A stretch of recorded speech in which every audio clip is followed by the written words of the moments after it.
Hi guys, welcome to our channel. We have started a new series of movies reviews, in which we will tell you about the movie, what is right and what is not in this movie. There's more to the Netflix documentary than Sting. Carrie Fisher, Anthony Bourdain, and ASAP Rocky telling tales about their use of hallucinogens, but not much more. Have a Good Trip, a documentary that premieres on Netflix on Monday, May 11th, is a history lesson about the way that hallucinogenic drugs were once used in military testing by the US government. Friends must like our videos because it takes a lot of effort to make a video. One request from all of you before starting the videos: like our videos to encourage us and we can make more great videos for you.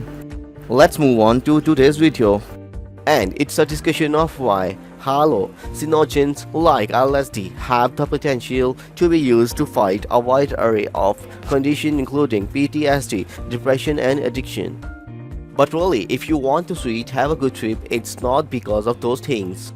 It's because this is the movie where famous people talk about their most memorable experiences while on drugs. That's the real appeal of director Tony Carey's film's whole subtitle is Adventures in Psychedelics to Listen to Sing. Carrie Fisher, Anthony Bourdain, ASAP Rocky, Deepak Chopra, Sarah Silverman, Ben Stiller, Paul Sicher, Rosie Perez, Nick Kroll and others talk about their wild adventures in psychedelic. So Sting describes helping a cow throughout the difficult birth on his farm while under the influence of peyote. Bourdain talks about an LSD collided party that resulted in a dead girl on the floor of his motel room, except that she wasn't dead after all. Fisher details the time at the height of her Princess Leia fame when she dropped acid while sunbathing topless on the beach in the Scalexes and then found a busload of Japanese tourists snapping photos. ASAP Rocky says while having sex on LSD, a rainbow shot out of his penis, and I don't even like rainbows. Of course, it wouldn't do just to have talking heads describe these events, and that's where Have a Good Trip runs into difficulties. The filmmakers, after all, are well aware that depicting drug experiences on screen is a tricky thing indeed. At one point, actor and comedian Steve Agee, talking about every acid trip he's ever seen portrayed in a film, declares they have never ever nailed it. And while Have a Good Trip tries really hard to not fall into the unusual trap that makes putting hallucinatory experiences on screen look silly, it can't help itself. Despite psychedelic animated sequences and despite purposefully ridiculous re-enhancement on featuring Rob Corddry playing a young Paul Sicher, followed by one with Sicher playing a young Corddry, it runs smack into one inescapable effect that things that people are describing are always weird and wilder and probably more interesting than what we are looking at. No matter what Connick and his team does, their animated sequences and enhancement can't help but be more conventional and mundane than the stories they are trying to illustrate, which is okay when they are deliberately recreating a cheesy anti-drug propaganda film, less so when they are tackling lethargic lasted sagas for the array of celebrity tripper.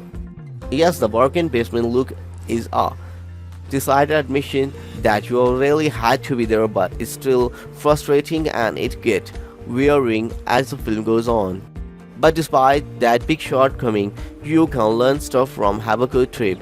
For instance, don't drive on acid. Don't look in the mirror on acid. Don't take acid around strangers, particularly if they are a hole. For help coming down for your trip, go to McDonald's. To say those are important lessons, of course, is to suggest that viewers will walk away from Have a Good Trip wanting to try hallucinogens themselves. And you know, some of them probably will.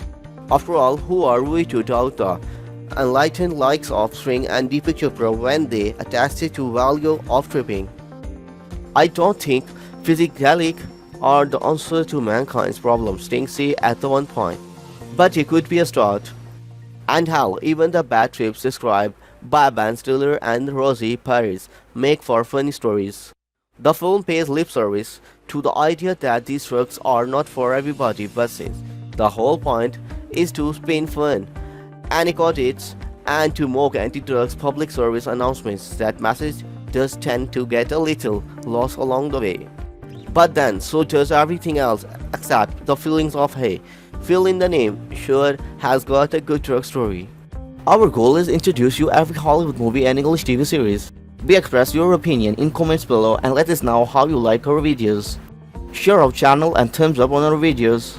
If you have liked this informative video, then press the below like button and encourage us. Thanks for watching.